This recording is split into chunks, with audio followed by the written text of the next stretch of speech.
Hello. Hello. We have 81 people. Wait, what? Too bright? Am I too No, you bright? look good. Okay. You look good. Right. I can't see. I can't see very well. Do you feel like you're too bright? I just can't tell if it's my eyes. I just want to make sure. But if you think it's fine, I'm not worried about it. Okay. How many people did you say signed up? We have 81 people signed up for this. Girl. Isn't that awesome? I mean, possibly there could be people that want to like have it recorded. Yep. I'm excited about that. Me too. Yeah. And here's Cheers. a drink. Cheers. Hey, Yours is cute. look, how cute this is. From Barnett's. This is my to-go. French IV bag. and I will say I only bought one, but I think I got two. Nice. You're generous. Did I tell you that they're going to open up a place in Twin Rivers? Really? That's awesome. Yeah, that's a cute little cup. I know. So they're the little clubhouse. We were there recently to play mahjong, and the bar was completely empty. And they said they shut it down, and now we know why. Oh, so interesting. That's Yeah. really cool. So the what we used to be Bear Ridge, the golf club, is Yeah. gonna be in there. Yeah. Cool. I know. The city just oh, Brenda, we're drinking French 75s in honor of 56 days. Mine, I think, is generous pour on behalf of myself. I don't need a generous pour. I'll fall asleep here in a few minutes about it. I got a small pour. Yeah. So now we're just waiting for Catherine. Hopefully it did not fall asleep since it's 1 a.m. her time. Oh, good. Yeah. She just set the alarm to wake up for us. Hopefully we'll be lively. Ooh. We're gonna go very slowly with that. It's going down at the quarter. I had dinner at 3 o'clock today, so should be all right. Yeah. Kelly said she's super wonderful to wake up for us. I agree. I think it's so kind. That is very excited about it because we were concerned. We wanted to interview her, but we're worried about the time change. But yes. It's really cool. Yes. Do you love her pictures? For her magazine. I don't know. Does she have a magazine? Do you know? Oh, there she's coming. Hello. How are you? I'm good. Can you hear me? Yes. Yes. Great. I'm going to try not to shout like I normally do on a Zoom. I'm in an apartment building and I'm trying not to wake anyone up, but if you can hear me, that's great. Yes, definitely can. Thank you for joining us. And we're so honored that you would join us at 1 a.m. Oh, listen, thank you so much for the invite. And honestly, I would normally be up at this time. I just wouldn't be doing an event. So it's not like it's the middle of the night or anything. Cool. It's wondering, like, does she have to set an alarm to get up to talk with us? Or well, the thing is, like, I was gonna have a disco nap, and I'm the queen of naps. Like, I can always go for a sleep of an afternoon, except for today, because I found out that the book is #1 again here for the second week. Yeah, which is amazing. And obviously I won't be #1 next week because Sally Rooney will be. So it was like my last chance. And I had a meeting and then I was so giddy that I couldn't go to sleep. So I'm basically wired right now. Well, Alice and I want to give you a cheers. We're drinking French 75s in your honor. Yes. Pretend this is what, because I had my Prosecco earlier. So Okay. Do you like them?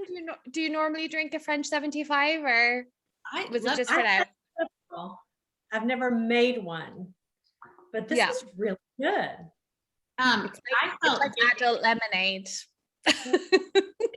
Well, we have a pub just around the corner from us. It's called Barnett's, which I felt like was so appropriate. And so they did a to-go 75 for me. And I ordered one, but I think I got two because it was a big That's her IV bag of French 75.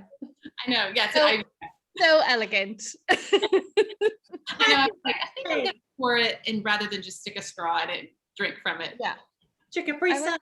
Capri Sun. Yes. Just for adults though, a Capri Sun for adults. Yes, no children are allowed to drink out of that.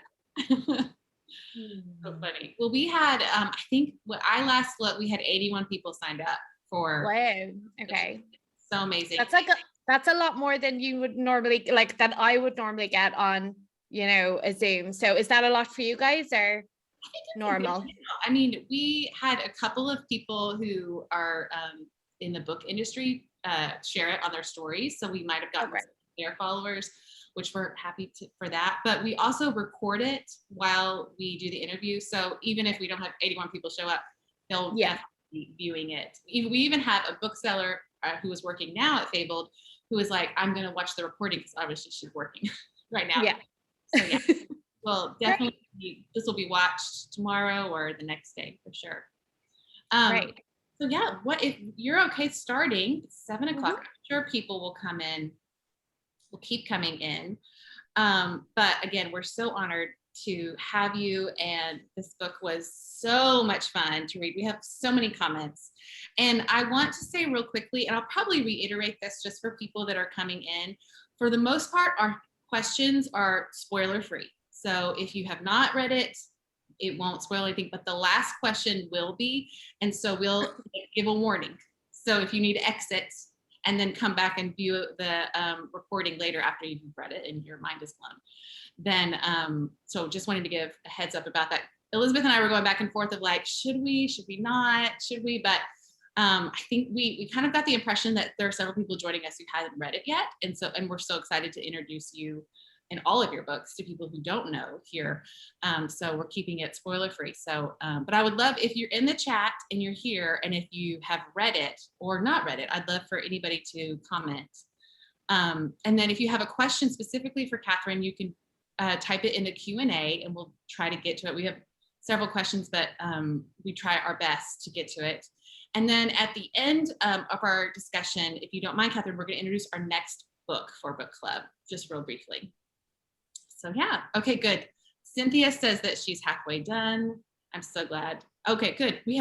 There's Christina says she hasn't read any of your books, but she's planning to. So this is going to be the ultimate hype video for you. I love it. Great. So I'll let Elizabeth introduce you formally with your bio. All right, so we are so happy to have Catherine Ryan Howard with us tonight.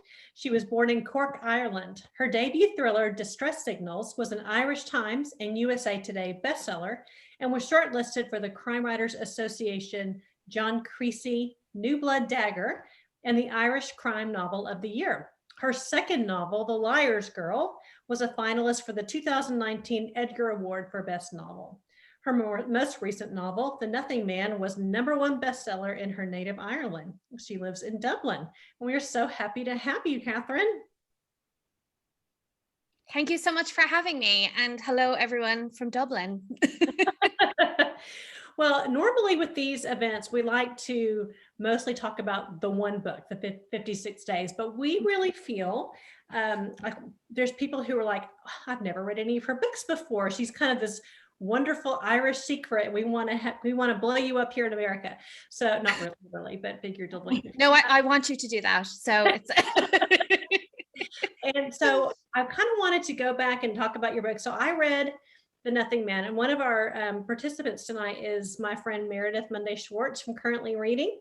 And she was going on and on about The Nothing Man. And I read it on my 25th wedding anniversary holiday. That was read about serial killers on a romantic getaway. Was blown away. And I read 3 of your books in 2 weeks. I could not stop reading them. So I'm just so thrilled to find you. I will read everything you write and want to do the same thing for all of our Fabled community. So one of the things I love on your Instagram is how you describe your books with one sentence. And so I have several of them here, and I wanted you to do that for us tonight. Oh, good. It's like a game. Yes. So this one is Distress Signals. I loved this book. Can you tell everyone what Distress Signals is in approximately one sentence? A serial killer on a cruise ship. Yeah. That's a good one. Yeah. My other sentence for that is that if you want to get away with murder, a cruise ship is the ideal place to do it due to maritime law. That was fascinating. That was horrifying. Yes. I mean, not that I'm planning, but that is really interesting. It's true. Yeah. Who's going to claim it was, who's in charge of the murder? If you're on a cruise ship in international waters, you have essentially gone on vacation to a country with no police. And like, you wouldn't do that, but you do it on a cruise ship. So enjoy your summer cruise 2022. Okay. I think maybe I'm not going to go on a cruise ever because of that. Okay. What about The Liar's Girl? This is one I have not read, so I'm curious to know your sentence for The Liar's Girl. Her first love confessed to 5 murders, but the truth was so much worse. Dum, dum, dum. And okay, I think the only one I don't have here is Rewind.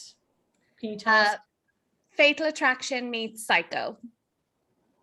Girl. And I'll give you a bonus for that one. I was inspired by a Post-Secret image. I don't know if you know what Post-Secret is, but it's, I see nodding heads. It's like a project where people write their deepest, darkest secrets on a postcard and mail them to this guy, Frank Warren. And the secret was a picture of a bedroom. And the secret said, I trade hidden sex videos with other Airbnb hosts. I'm just ruining everyone's vacation. That is my... You're making us want to be happy to be in quarantine, right? Well, no, never mind. We don't want to say either. You can't do that either. Okay. Now this one is near and dear to my heart. And mine too. Okay. Yeah. I'm curious to know, and I want to hear your sentence for The Nothing Man, but I'll Be Gone in the Dark is by far the best true crime memoir of all time. It's just the best. And this is the closest I've ever seen to I'll Be Gone in the Dark, and a fictionalized version.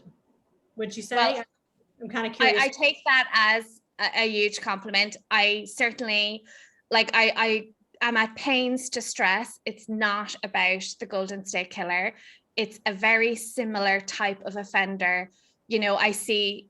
They tell us not to read reviews online and we go do it anyway. But I see people talking online that, it's a fictionalized version of that case. It's not. It's just that serial killers, which is partly what this book is about, do not have imagination. They are not these like mythical creatures, and many of them offend in exactly the same way. So my serial killer is in Cork in Ireland at the turn of the millennium, but I did get the idea because I read I'll Be Gone in the Dark just a week after Joseph James D'Angelo was identified and arrested. And I just became obsessed with the idea of whether or not he had read Michelle McNamara's book, because we know from when he was active that he was absolutely obsessed with his own press. He was still living in the same area where the crimes had occurred.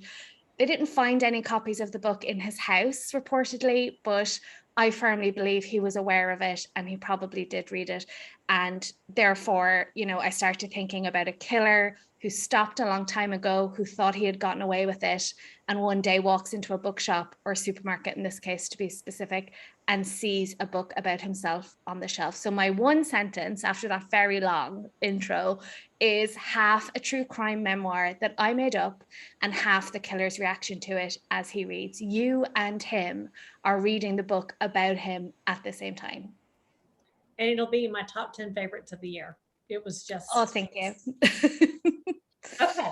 I think now, is that everything besides 56 days? I think yes. So. Okay. Yes, I had to count there, but yeah. Okay. So what is your one sentence for 56 days? Oh my God. I don't have a one sentence. I will say that a couple meet shortly before the first and most severe lockdown comes to Ireland, and they decide to move in together because we had a rule here that you couldn't mix between households. You could only see the people you were already living with. Great fun for me because I live alone. But anyway, so this couple decide to move in together. She sees it as a way to avoid the scrutiny and the questioning of family and friends, but he sees it as a way to hide who and what he really is. Well, it was fabulous. I can't wait to talk to you about it. And I just want to thank you for writing wonderful, smart thrillers that are entertaining, but also have a little depth too. So can't wait to see Thank what you so much. And also thank you to Meredith. I watched her Instagram stories. I loved them. I was like, I want this woman to talk about all my books. I will hire her. You want Meredith on your side. She's in the chat now, so Yes, she's a lovely human being. That's awesome. So Catherine, do you consider yourself more of a mystery or a thriller writer? Like, what is your natural bent? So we don't really use the term mystery over here on this side of the Atlantic. We basically just have like crime fiction and thriller, like that. And really, that's something I've really noticed about American readers is if you call something a thriller, it better be a thriller or they will object. Whereas here, the terms are really interchangeable. I think of myself as a crime writer, but I suppose I would say, aside from maybe The Liar's Girl, which is quite procedural in places, I would admit, if I had to, that I write thrillers, but that's not something, honestly, that writers over here spend too much time trying to decide on. And the one thing I do try to do, and hopefully you have noticed it, is that every single book is completely different. And every time I release a book, I'm just having this conversation now with myself and my publishers, I'm worrying that the book I'm writing right now is not a good thing to follow up 56 days with because it's so different. And a friend of mine reminded me that 1 year ago, I was saying exactly the same thing about 56 Days and The Nothing Man. And that's worked out okay. So, even to describe what I write is difficult because I am just always trying to write something that is absolutely a crime novel and gives us everything we love and expect from the genre, but is also something new and does something slightly different and sort of pushes against the parameters of it, essentially. Well, we always joke here with sometimes thriller titles is if you had like a noun and an adjective in a place, like if it was like the girl upstairs, the wife upstairs, they all kind of seem to be the same thing. And I myself can have gotten confused about which one was that one? Oh, it's this one. What do you think about that? It's almost a little bit of a repetitive formula in thrillers. Yeah. I totally agree. And like the thing with me is that I have been reading this genre since I was way too young to be reading this genre. So I am a fan first and foremost. And the thing with me is like I can read a thriller, and as you can imagine, I read a lot of them and I'm sent a lot of them as well from publishers. And the thing with me is I will enjoy a thriller, it will glue me to the couch, and then a week later, I will not be able to tell you a single detail about it. Now, does that mean the book is bad? I don't think so, because I enjoyed the reading process. But what I want is a book I cannot forget. And there's only a handful of thrillers over the last few months that I still remember I read and remembered enjoying and will recommend to people.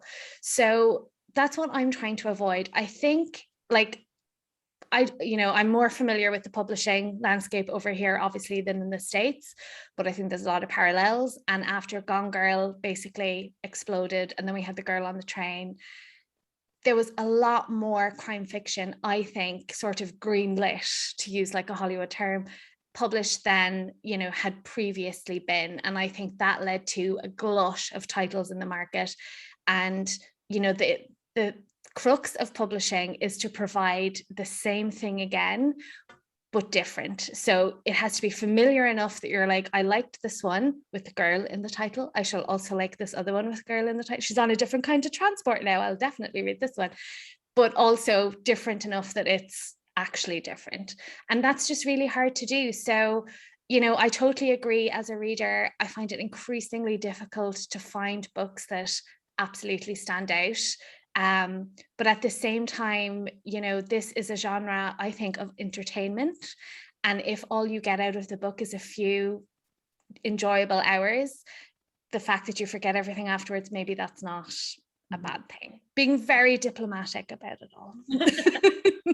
I call those unputdownable, utterly forgettable books. Yeah, there you go. And like, you know, it's sort of like junk food in a way. I bloody love it, but you know. You need a little steak. Yeah. So let's, I did hear you do an interview where you talked about the importance for you of standalone books, which with thriller, mystery or thriller writers, there is a tendency to write series.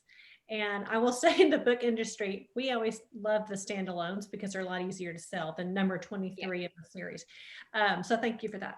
But also, what was the reasoning behind wanting just to have every book standalone and not do a series? Or do you think you'll ever create a character that you would want to see in multiple books? I can't see myself ever writing a series. It never even entered my head. And it's strange because I love reading them. Like Michael Connelly is, you know, one of my favorite authors, and I feel like Harry Bosch is a real person, and I just get to see him once a year, twice some years, but at least once a year. And yet for me, like I couldn't think of anything worse than having, well, like in terms of writing, like relatively speaking, I could think of a lot worse than this, but in terms of writing books, like that just doesn't appeal to me at all. I love the complete blank page. I love like building things from scratch. I love that everyone can die because you don't have to worry about who's coming back. In 56 Days, not to jump ahead into it, but there are a pair of detectives that everyone loves and have asked me, like, will we see them again? And I don't think so. But I will say, if I ever were to bring someone back, it would probably be the two of them.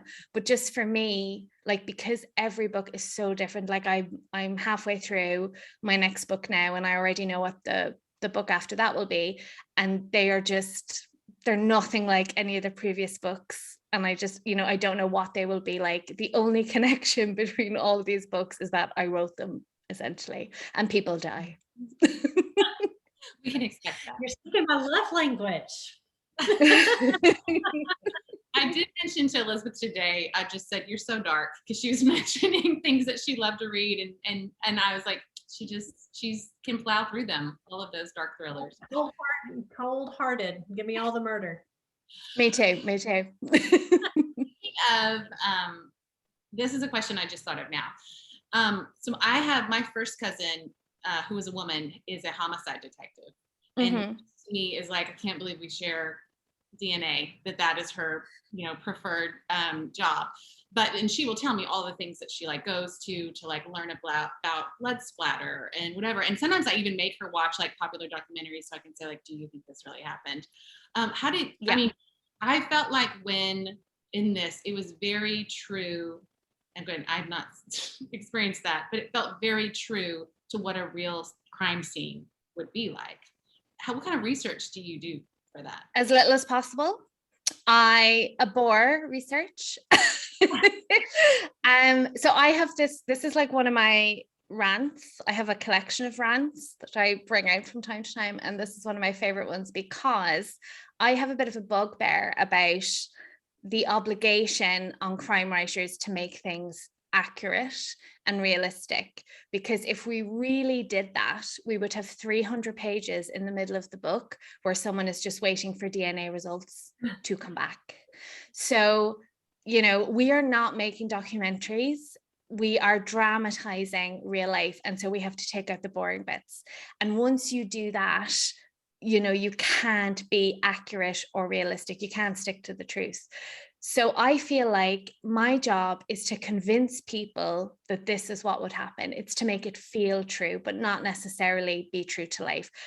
I find 56 Days hilarious in the sense that I do work with a member of An Garda Síochána, the Irish police, and she reads the drafts, and she, I won't spoil it, even though it's very minor, but in the scene where we first meet our two detectives, that's a story that she told me that had happened to colleagues of hers.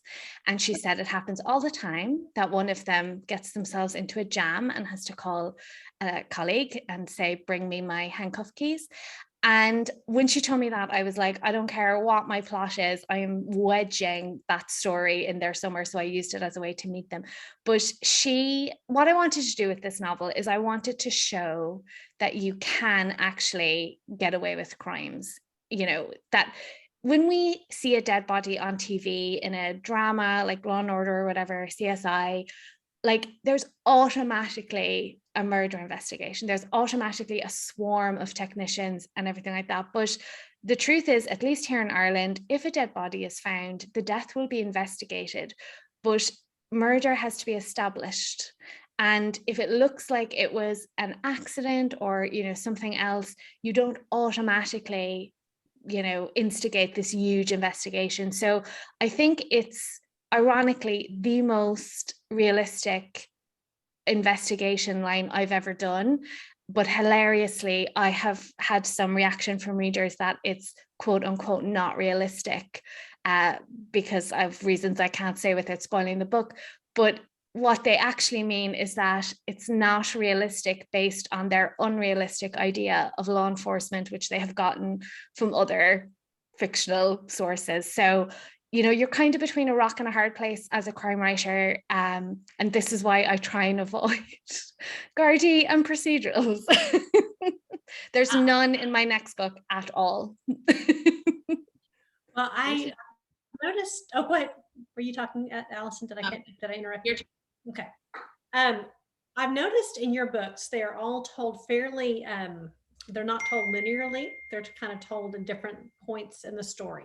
So I'm curious, do you, when you're envisioning the book, do you think of it linearly and then mix it up, or do you think of it mixed up in time while you're writing it? Did that make sense? It makes perfect sense. And I know the whole story. So when I conceive of the story, what I'm thinking about is what really happened. What's the truth? What's the reveal at the end? And I always know the end. I always know the end. And I think once you know that, you can reveal the pieces of the story or present the story in any order at all, because I know what actually happened. So when you think of 56 days, like it's told 56 days ago, 53 days ago, and then we do some other shenanigans.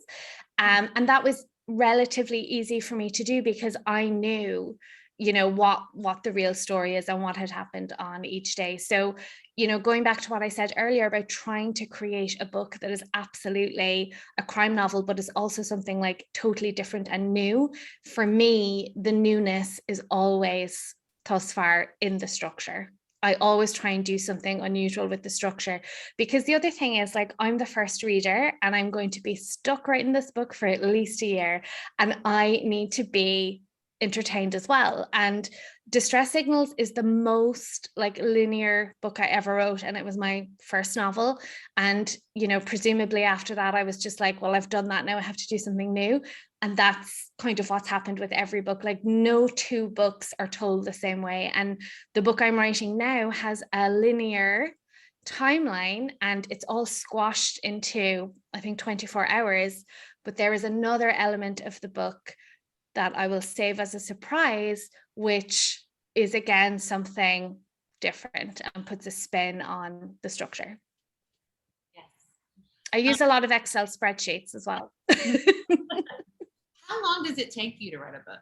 That's a question that one of our attendees asked. So back in 2019, after I was a finalist for the Edgar, my incredible American publishers Blackstone offered me a 6-book deal. So I also have a UK publisher, and you know, they wanted to keep up momentum here, and therefore I write a book a year, because I have to write a book a year because I publish a book a year.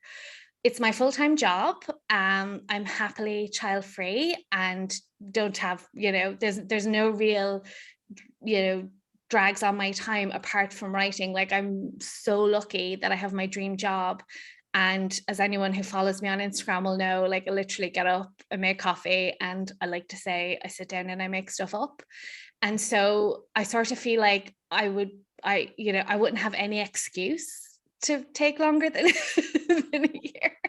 And I also write really quickly. And I think that's kind of important when you're trying to write a thriller. I'm not sure I could keep up any kind of pace or anything like that if I was taking longer, especially when, like in the book I'm writing now, I was joking to a friend of mine that I've been stuck in the woods for 3 weeks, because the literal woods, because the timeline is so short. The character is in a wood for like several chapters, and of course it's taking me, you know, longer than her real-time experience to write them. So, you know, I like to write fast so I don't necessarily feel that way, that I've been stuck in the woods for 3 weeks.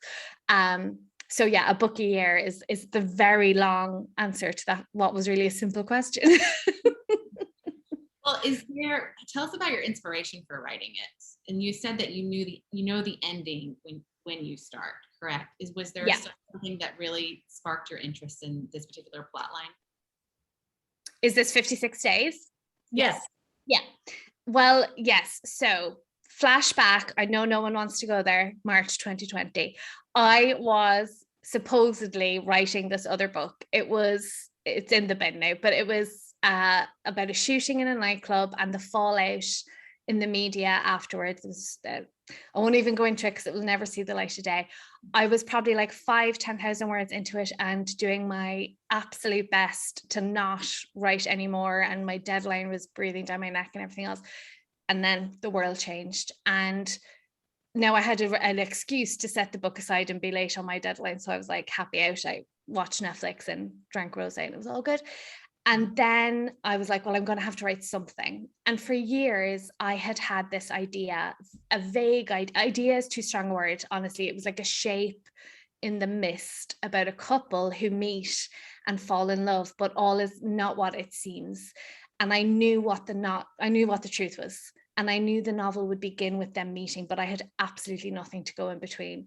And then I heard the UK's Deputy Chief Medical Officer say, she didn't say break up or shack up, but I think that's much better than what she actually did say, which was like, you have to decide if you're dating, you know, do you press pause or do you move in with the person and become a permanent resident?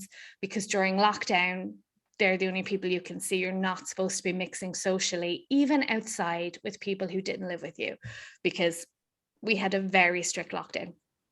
And it was like an audible, like ding, like I just was like, that's it. That's what goes in between the 2 points. They will meet just shortly before lockdown and then they will move in together. And I was living alone during lockdown in a very, not this place, a much smaller, tiny, claustrophobic studio apartment with a bed that came down from the wall, that like Ciara's apartment is quite similar in the book. And I was, of course, like everyone else, like struggling, like, because our lockdown happened so quickly and so severely, like the actual lockdown was kind of more of a common experience for people than COVID, than people getting sick and stuff like that. We were lucky in that sense. So, you know, we had a rule whereby basically everything shut down. You basically were not supposed to leave your house except to shop for groceries or to take exercise within a 2-kilometer radius. Anyone who's read 56 Days is now an expert on Ireland's first lockdown. So that was my life. And I was living in the city centre at the time and, you know, going out and seeing these things and realizing that I could come home and put them into the novel.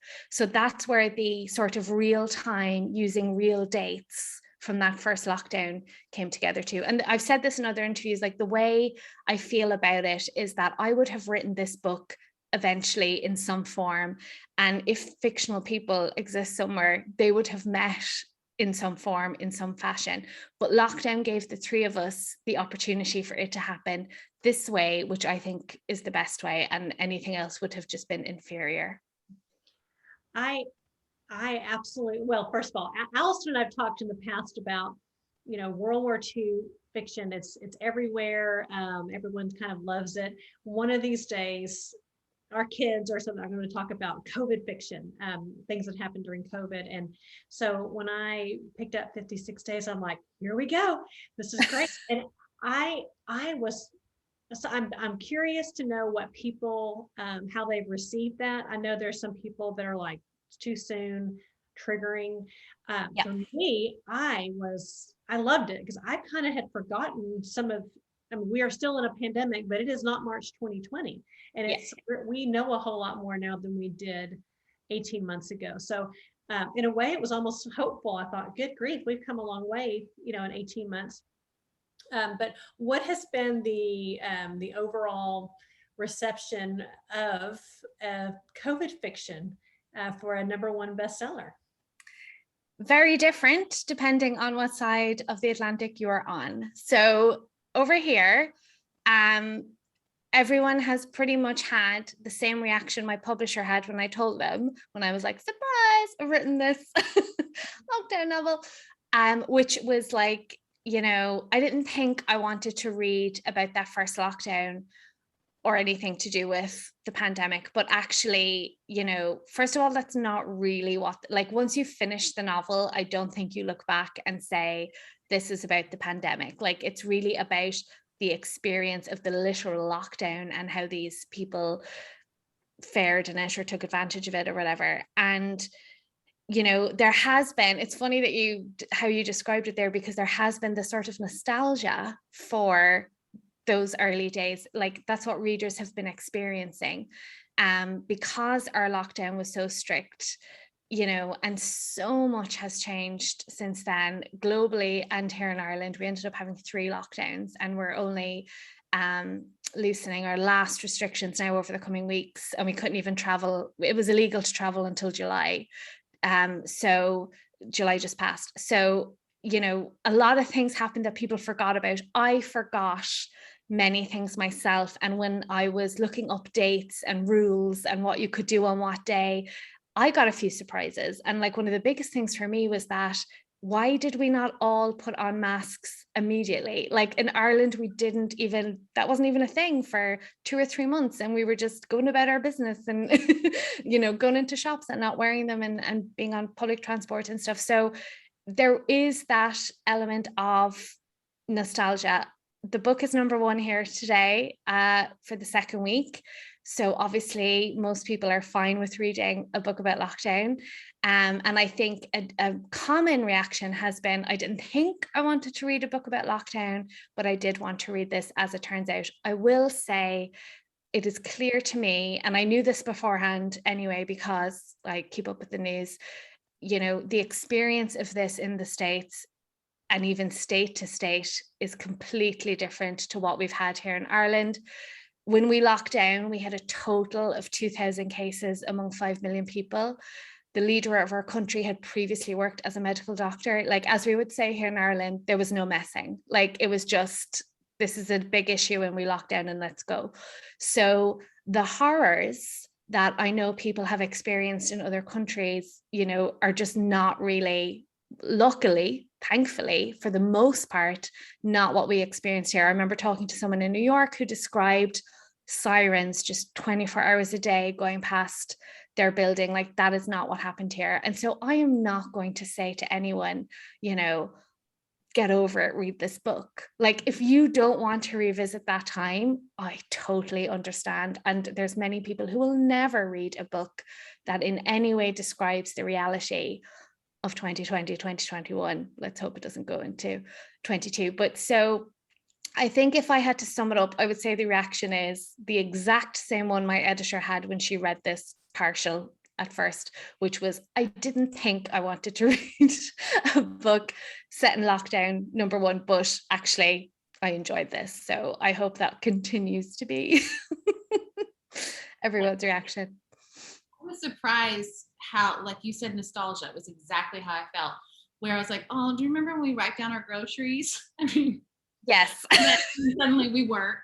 And then I remember driving past, we have a huge supermarket here called HEB, and driving past and seeing the lines for people and running out of toilet paper and trying to find toilet paper everywhere. Yeah. And it's funny that we had a lot of like the same experience.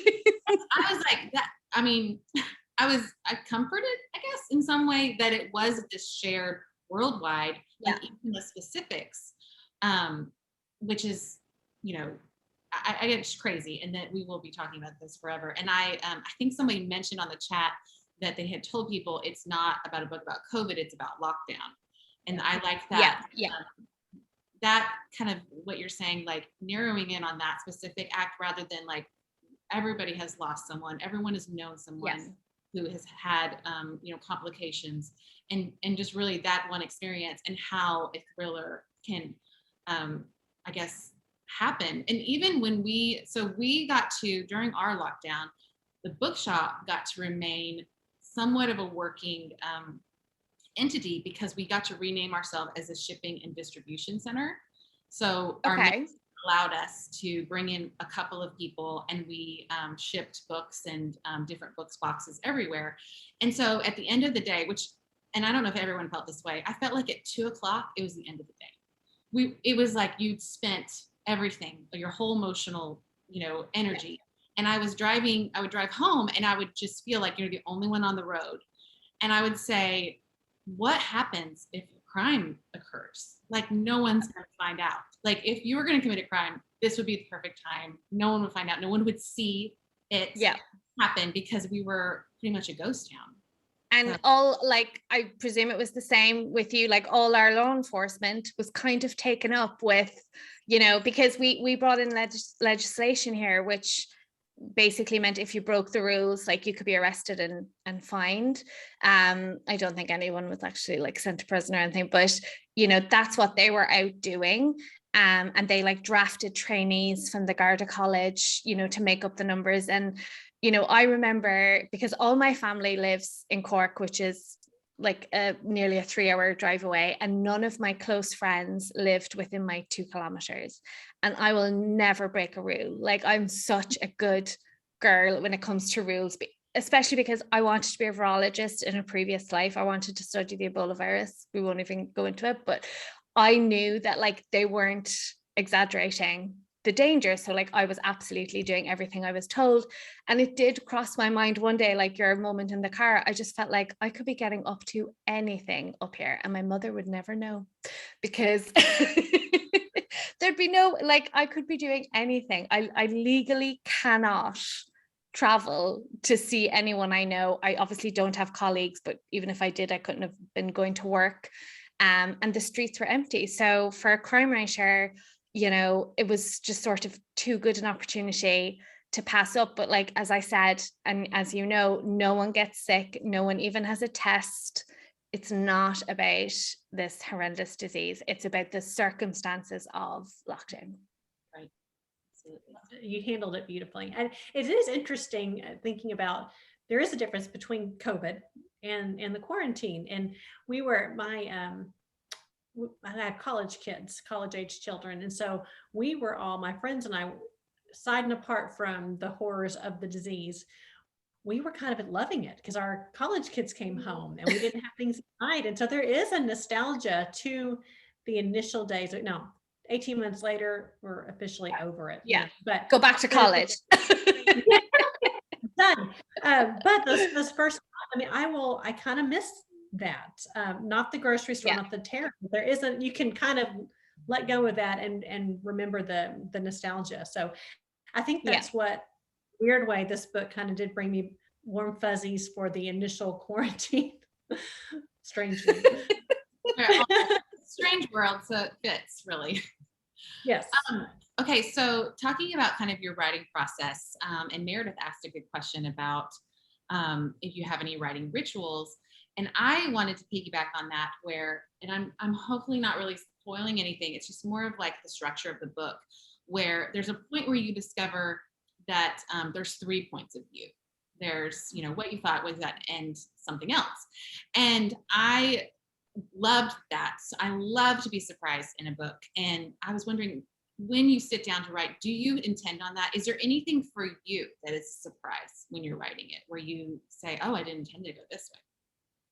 I mean, yes and no. I think that like the best ideas come when you're writing, but for me, it's like a layered process. So the way I would describe it is, I'm sure you've heard people talk about being a pantser or a plotter. So like, do you plot in advance or do you fly by the seat of your pants and make it up as you go along?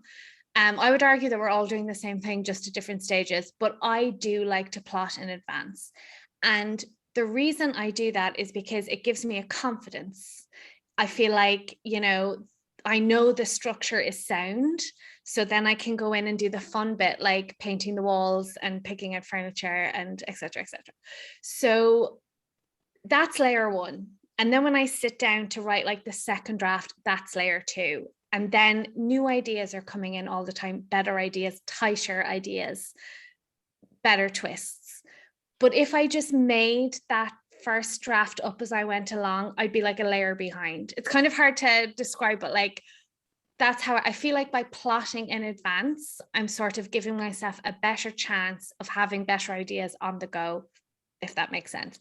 So I usually know exactly what the superstructure is going to be. So like I knew that moment was going to be in there. I remember hearing an editor say years and years ago about Gone Girl, like what was the thing that like just gripped everyone about Gone Girl. And she said she could remember reading it when it came in to the publishing house. And she said, you get to the middle of that book, and I won't spoil it for anyone, but if you haven't read it by now, come on. But when you get to the middle of that book, we often say like a story has three parts, a beginning, a muddle, and an end, because the middle is the, like everything goes wrong in the middle. That's the saggy bit. She said, when you got to the middle of that book, something amazing happened. And that was so unlike every other book. So I always think like, what can be the thing where you've opened this book, you're settled in, you're getting comfy, you think you know what's happening, and then I come along and I like smack you or something in a nice way. So so I knew that bit would be there, but I will tell you this, and I will try and tell you without spoiling it. So I usually do 3 drafts. And up until the final draft, the thing that you probably guessed, the thing that was your guess as to what was really going on, was actually what was going on. And then I was sitting at my desk behind me here one morning, and when I get a particularly good idea, I have a little evil cackle. And I was sitting there and I was typing away, and whatever, I looked up at, like, I've Lego here, Pim, and I looked up at the Lego, and I just suddenly had this flash of how I could make the twist and the reveal really much better and solve a plausibility issue that I think the other way would have had, and had a little cackle, and then went and changed it. So, you know, I do my best to plan, and certainly I know what the book is going to be like, but it's those special little sprinkles that come when you're actually writing it. And I think no matter how much time and effort you put into planning, you will never get them without actually being in the book and writing in the book, I think. I love it. I love, and I guess because I read your book so close together, I love the little Easter eggs you put in there. Yes. Talking about different books. In fact, there was someone who read 56 Days first and then hadn't read The Nothing Man. And she said, oh my goodness, I think that I found out who the Nothing Man was reading 56 Days. They're like, no, it's okay. It's okay. It's on the back of the book. But is that kind of fun for you to put those Easter eggs in? And they were delightful.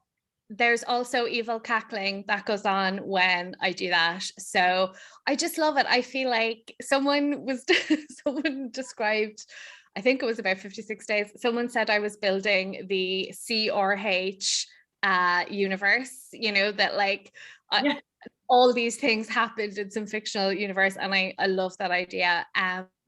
But yeah, I just love it because, you know, I like that. Like, I like the sort of mischievousness or whatever of, you know, linking to another book and sort of rewarding readers who spot those things. I have loads of them. I'm just seeing Melanie's comment, can we start a fan club? Absolutely, please do.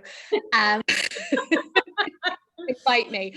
But yeah, I just love that. And I have just shoveled a load of that sort of stuff into the book I'm writing now, to the point where my editor was like, I think you need to dial it back. But I do. Like, no. As far as I'm concerned, like, there is a world where, you know, the Liar's Girl killer existed alongside the Nothing Man, and so on and so forth. So yeah, I love that stuff. yeah, evil cackling galore going on over that stuff. Like now I'm going to read your books and I'll just imagine when I hit something, I'll be like, there was a laugh here when you're right. You'll hear it. Like, That's so great. Well, someone asked a question that's great. When you're published in another country, do you see any of the Americanized versions of your drafts? Like I'm talking about the text where they have to say, well, this is not really what they would eat, or changing it up in that way. So this is a really, really interesting question, because this is something that's in flux at the moment. So when I started out, like Distress Signals, The Liar's Girl, they would get an American copy edit, which is absolutely normal for every book you have read by an Irish or UK author has been Americanized for you, unless you imported the copy. Now, what that means is not that we're changing things so they're American. We're not changing anything that they say or do or anything like that. The story is the same. We are changing language. And we're not, like, we start with changing American spellings, and then we start with changing words that are different in American English. The reason we do that is that it's not to change everything to American English just because. It's because sometimes the differences can lead to confusion. So I'm trying to communicate a story with you. And if I'm using words that have a different meaning for me as they do to you, you know, that's going to get in the way of the story. So that is the point of the American copy edit. I would never change dialogue or anything anyone says, because these are Irish people in Ireland speaking Irish English. That's the way it used to be. But what has actually happened, I've noticed, is Blackstone, my American publishers, are famous for audiobooks, that they were doing that for 30 years before they went into print. So my UK audio publisher, this is getting a bit technical, but my UK audio publisher uses that recording. And so what I've noticed is that Irish people are listening to the American version of the book and then giving out to me because people are saying trunk and, you know, dumpster and whatever else. So what I'm trying to do now, and I think my publishers are on board, is we're going to do the minimum, the absolute minimum change to the books, because I firmly believe that once you take care of the issue of confusion, once you make sure there's no confusion, there shouldn't be any other changes. I read books, you know, published in America, American English all the time. I figure it out. I know American readers can do the same thing and want to do the same thing, because that's part of the excitement and part of the draw of reading a book set in another country. And, you know, yes, like one of the things, you wouldn't believe the conversations we've had. I remember one time there was like a 20-minute discussion about the difference between a wheelie bin, which is what we have here, and a dumpster. A dumpster is not a wheelie bin, but there was no word for a wheelie bin, which is like a bin on wheels that you keep outside your house that kind of looks like a dumpster but isn't that big and is made of plastic. Like these are the these are the things that go on. So, you know, I would love to see the books as intact as possible when they land in the States, and I think that's going to be the way going forward. But it is interesting, like for instance, nearly every American event I have done has not pronounced Ciara's name correctly. Her name is Ciara. It's a version of Ciarán, which is an Irish name. And, you know, does it matter that people are calling her Ciara, Clara, Claire? What? Not really. Like, you know, it doesn't matter to me. I think once a book is done, it belongs to the reader. And so whatever, you know, they say in their head as they read the word is fine with me. I love that. I'm going to switch over to some of our questions on a Q&A.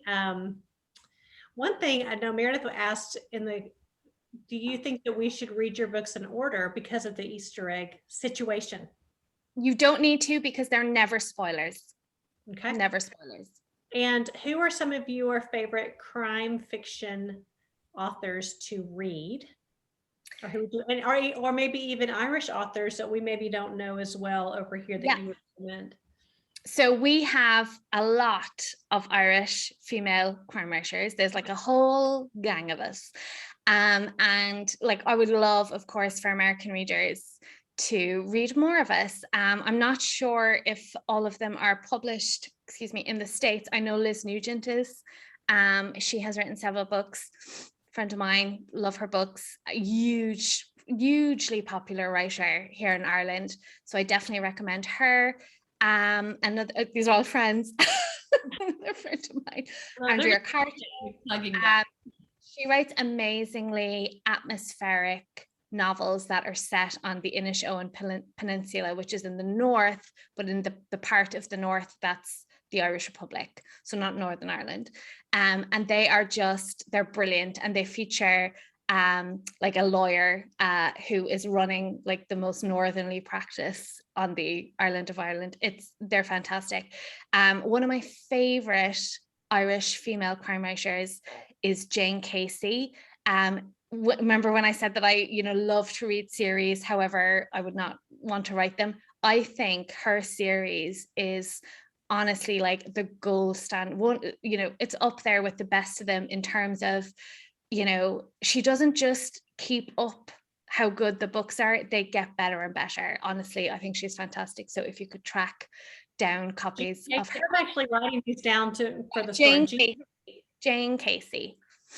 And we didn't hear the second one besides the Nugent. Who was the second one you said? Andrea Carter. Okay. And I know the first two are published in the States. Not sure about Jane. Okay. She should be, but not sure if she is. Well, I snatched up your last couple of books from Blackstone. I called the publisher, and he just had a couple more of, I think, The Liar's Girl. I'm like, we want them at Fabled. We're going to sell. So. Okay, so these are three. Do you have any other ones that you would recommend for us? I'm actually doing an event with Poison Pen on Thursday evening, another late night for me, with Dervla McTiernan. She is another amazing Irish writer. She actually lives in Australia, but she is published in the States, and her books are set here. And I remember when I got a copy of her debut, I was talking about it with another crime writing friend. Basically, all my friends are crime writers. Like, that's what we've established here this evening.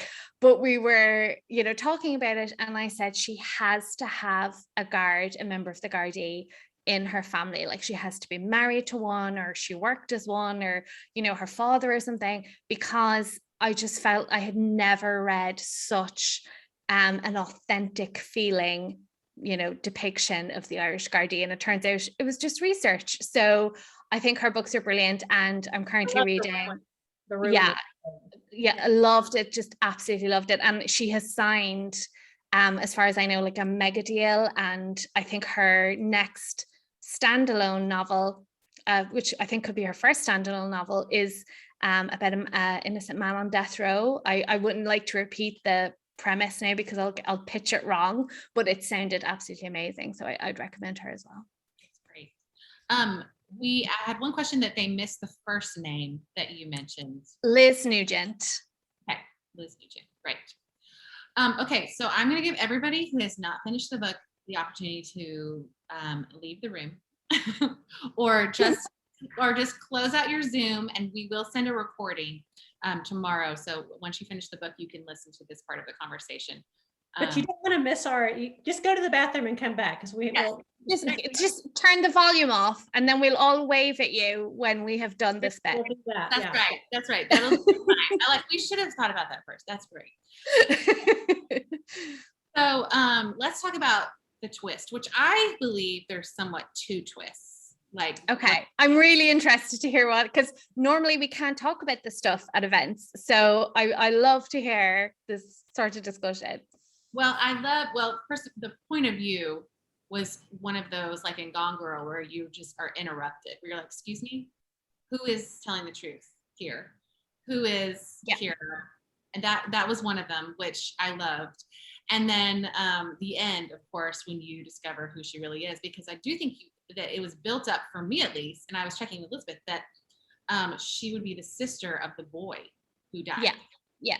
And then to have that twist, I would say that this book reminded me a little bit of Runaway Jury too. I don't know if you read that scene in the movie. Where I love that movie, by the way. Where you're inserting yourself in the story to establish your own justice, or I loved it so much. And then also the way he died was just the cherry on top to all of it. What a strange sentence, but I get what you're saying. You get lots of strange like pull quotes from your meeting. I think somebody mentioned in the chat, which was so funny, was they wanted a t-shirt that says all my friends are crime writers. So before one time we were trying to come up with like what's the noun for a group of crime writers, and we decided a murder, because a murder of crows. Yeah. So a murder of crime writers. I mean, it's perfect. So much sense. I love it. So talking about your plan and then the reveal, you talked about how you knew how that was going to end at the beginning. I guess the process of writing, do you write it backwards in some ways, or do you, I mean, also you were saying you keep an Excel spreadsheet because you are jumping around in different days. Yeah. That's so a question, but I think you know. No, I know what you mean. Like, so I know the ending and I knew the beginning, and then I pick out a few like high points throughout. So I kind of had my blank Excel spreadsheet to begin with, the worst part of the entire writing process, because you have to fill it up. And like I knew they're going to meet, and then they're going to move in together on the 27th of March because that's lockdown. So they need to have a couple of dates before then. And then he's we're totally into spoilers now, so no more warnings. I'm putting it all out there. He's going to die on this date, and he's going to be found on this date. So now he's going to lie there for 2 weeks, so now I have to work backwards. And so I'm filling it in all like that. But this is what I was cackling evilly about earlier, because up until that final draft, she was Paul's sister, and it wasn't working because I could never get past the idea that she was developing real feelings, because I do think she develops real feelings for the guy who killed her brother. Like I could just never get past that, especially because this whole thing is like her trying to right a wrong. So, then I was sitting there and I just had this flash and I was like, oh my God, I know how to not only solve that problem, but make it like way better, like just so much better, which I like. That's what's so fun to me about writing. That would never have happened in the first or second draft. Like I had to get through them to get to that moment. And that's why you think she is his sister, because when I was writing it, I thought she was too, like I couldn't be leading you anywhere else. I couldn't hide something that I didn't know I had to hide at that point. And I think that's, luck on my point, on my part, that was a surprise to me as well when I got to the end of the book. But I think it would have been an entirely different book if I hadn't thought of that, because it just was implausible. And it's really important to me that people put down my book and feel like that could have happened, that's like a real thing. And I think, without that sort of double twist, or rather leading you to believe that and then saying, no, actually it's something else, then it would have, I heard a lot of like, there's a sentence where it's in italics and they say like, is your brother home or something like that. And I've had a lot of readers say, I just put the book down and I was like, what? Like had to read back over. What have I missed? And that is exactly the reaction I wanted. So yeah, I did the same thing. I kept going, wait, hold on, and reading it again to make sure I knew what was happening. Good. It's so good. And I was curious too at the end when he admits, like he rights a wrong to her, and he's like, what had happened? Switch the people. It was me. Because I thought about like she could have just left it as it is and not have this confession. Is that something that you added in or you thought about? Or I always knew that he was going to be the real instigator. Like even before I got to who she really was, I knew that he was going to be like, oh, I was just, peer pressure. but then reveal that actually, basically, like, I love a senseless tragedy. Every ending of my book has some form of senseless tragedy, fictional tragedy. And so I want that feeling at the end, like, God, none of this had to happen. Like, if people just were better, and if people made better choices and were better people, you know, all of this could have been avoided. So I always knew he was going to be the instigator. It's funny that some readers have said they don't believe him when he says that. They think they're lying. He's absolutely telling the truth. And I think why he's doing it is he's sort of giving her the only thing he can at that point, because he does have real feelings for her. Whether or not you think he can be a good person after what he did is up to you. I have my own answer, but I've learned not to offer it because I don't think I'm on the same page as many readers. But yeah, like, that's, you know, I always kind of knew what the ending was going to be. And also I think it's really easy to die. It's so easy to do it. You know, we don't need serial killers doing all sorts of weird shenanigans. It's very, very easy, unfortunately, to end a life accidentally, even. And so I wanted to show that as well at the end of the book. I didn't want it to be this big elaborate thing. I do love that she got that piece from him, that all was not for in vain. Everything that Ciara did and went through, she came out on the other side with peace. Yeah. So I thought that was a really great way to end that. Yeah, there has to be some sort of, not happy ending, but like, I don't want to completely depress you when you get to the end of the book. So, you know, there had to be some sort of resolution and I wanted that for her. Like, I felt like what she did was, you know, took a huge amount on her part, and was totally out of character in so many ways, and she managed to do it, and she should be rewarded for that, you know. So great. Very good. Well, I feel like my to be read pile is grown bigger as I've heard all your summaries. And I'm sure everyone feels that way, plus adding the crime writers that you have recommended. Thank you so much. Thank you for writing such a great book and handling lockdown and COVID so well that we could walk through it and not have our own trauma represented, but instead just be able to escape in some ways into something really, really exciting. Yeah. Thank you so much. Yes, thank you for having me. We are vice president of the Catherine Ryan Howard fan club. We'll send you all the merch. Are we going to get t-shirts? I want t-shirts. Absolutely. Right on that. You need a coffee mug. Yes, I do. I really do. And I just hope one day soon I get to actually visit your bookshop, because it looks amazing and I would love to come and see it in person. We would love that.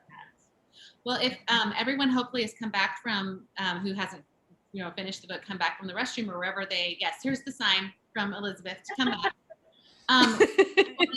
To just quickly introduce our next book, and I realized I didn't check with Elizabeth if she had a copy with her to show them. No, I have an ARC somewhere and I can't find it, but I'm so excited. So our October pick is Lightning Strike by William Kent Krueger.